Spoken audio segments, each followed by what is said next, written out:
انتخابات کے آخری مرحلے پر کسی بھی امکانی گڑبڑ کے پیش نظر پولیس نے علیحدگی پسند لیڈران اور کارکنان کی گرفتاری جاری رکھی۔ ادھر شہر سری نگر میں کئی علاقوں میں الیکشن بائیکاٹ مظاہرے۔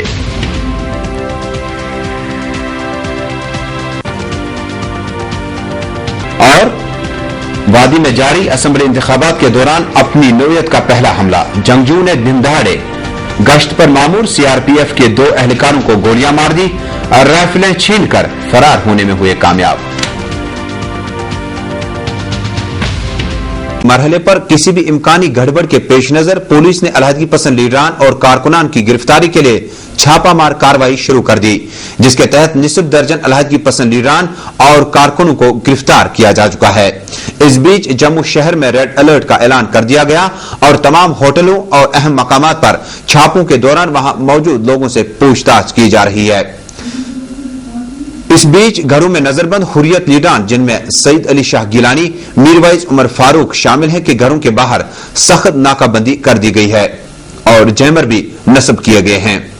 نمائندے کے مطابق نوہٹا اور حیدرپورہ میں بھی حفاظتی انتظامات مزید سخت کیے گئے ہیں اور دونوں رہنماؤں کے باہر نکلنے پر مکمل پابندی عائد کر دی گئی ہے۔ ادھر سجاد غنی لون، بلال غنی لون اور مولانا عباس انصاری سمیت دیگر کئی علیحدگی پسند لیڈران کو بھی اپنے گھروں میں مسلسل نظر بند رکھا گیا ہے۔ ان کے گھروں کے باہر بھی کڑا پہرا بٹھا دیا گیا ہے۔ دریاسنا شہری سری نگر کے مختلف علاقوں میں پتھراؤ میں حصہ لینے والوں پر کڑی نگاہ رکھی جا رہی ہے اور دیگر حریت کارکن اور حامیوں کی گرفتاری کے لیے چھاپا مار کارروائی کا سلسلہ تیز کر دیا گیا ہے۔ اسی اسنا میں آج جموں کشمیر لبریشن فرنٹ مائسما اور جموں کشمیر لبریشن فرنٹ راج باغ کے حامیوں نے آج الیکشن بائیکاٹ مہم کا باضابطہ طور پر آغاز کیا۔ تفصیلات کے مطابق آج بعد دوپہر شہر سری نگر میں جموں کشمیر لبریشن فرنٹ کے سینکڑوں حامی آج احتجاجی مظاہرے کرتے ہوئے نظر آئے۔ دن بھر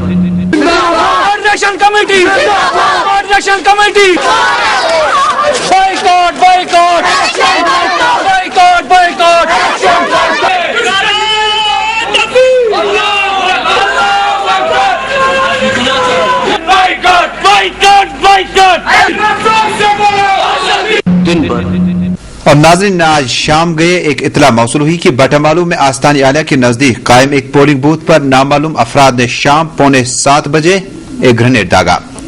اس واقعے کے فوراً بعد لوگ محفوظ مقامات کی طرف بھاگنے لگے۔ ہمارے نمائندے خاص سہیل احمد کے مطابق آج شام قریب 7 بجے آستان عالیہ بٹامالو میں لوگ اس وقت محفوظ مقامات کی طرف بھاگتے ہوئے نظر آئے جب مقامی لوگوں کے مطابق زوردار دھماکے سے وہاں صورتحال ابتر ہو گئی۔ دن بھر سوپور میں آج پستول بردار جنگجوؤں نے دن دہاڑے گشت پر مامور سی آر پی ایف کے 2 اہلکاروں کو سر راہ نزدیک سے گولیاں مار کر ہلاک کر دیا اور ان کی 2 رائفلیں چھین کر فرار ہونے میں کامیاب ہو گئے۔ یہ وادی میں جاری اسمبلی انتخابات کے دوران جنگجوؤں کی طرف سے فورس پر کیا گیا اپنی نوعیت کا پہلا حملہ ہے۔ یہ واقعہ سوموار کی دوپہر 12:20 پر پیش آیا جب جنرل بس سٹینڈ سوپور کے باہر جنگجوؤں نے معمول کی گشت کر رہے سی آر پی ایف کے 2 اہلکاروں کو گولیوں کا نشانہ بنایا۔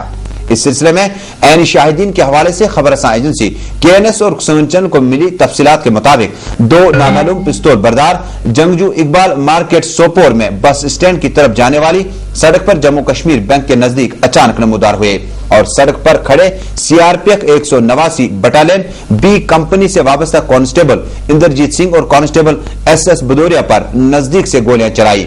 پولیس کا کہنا ہے کہ جنگجوؤں نے اس حملے میں غالباً سائلنسر بردار پستول استعمال کیے کیونکہ واردات کے وقت وہاں گولی چلنے کی کوئی آواز نہیں سنی گئی۔ کے این ایس کے نمائندے کے مطابق اگرچہ فورس اہلکاروں نے بلٹ پروف جیکٹ اور ہیلمٹ پہن رکھے تھے تاہم حملہ آوروں نے فورس اہلکاروں کے سروں کو نشانہ بنا کر ان کے چہروں پر گولیاں چلائی جس کے نتیجے میں یہ دونوں اہلکار موقع پہ ہی ہلاک ہوئے۔ پولیس نے اس بات کی تصدیق بھی کی کہ حملہ آور سی آر پی ایف اہلکاروں کے پاس موجود 2 انساس رائفلیں بھی چھین کر لے گئے۔ عینی شاہدین نے بتایا کہ سی آر پی ایف کے 2 اہلکار جب خون میں لت پت سڑک پر گر پڑے تو انہیں دیکھتے ہی دیکھتے دکانداروں اور راہگیروں میں افراتفری پھیل گئی جس کے باعث وہاں دکانیں آنن فانن بند ہوئی اور لوگ محفوظ مقامات کی طرف بھاگنے لگے۔ واردات کے فوراً بعد دونوں اہلکاروں کو سب ڈسٹرکٹ اسپتال سوپور لے جایا گیا جہاں ڈاکٹروں نے انہیں مردہ قرار دیا اور ان کی لاشوں کا پوسٹ مارٹم کیا گیا۔ اس حملے کے بعد پولیس کا زد کوب کیا گیا جس کے نتیجے وہاں خوف و ہراس پھیل گیا۔ تاہم کچھ دیر بعد اگرچہ حالات معمول پر آ گئے تاہم جائے واردات کے آس پاس تمام بازار بند رہے اور لوگوں کی بہت کم تعداد سڑکوں پہ نظر آئی۔ جنگجوؤں کے اس اچانک حملے کے پیش نظر پورے قصبے میں حفاظتی انتظامات مزید سخت کیے گئے ہیں اور وہاں فورسز کے اضافی دستوں کو گشت پر تعینات کیا گیا ہے۔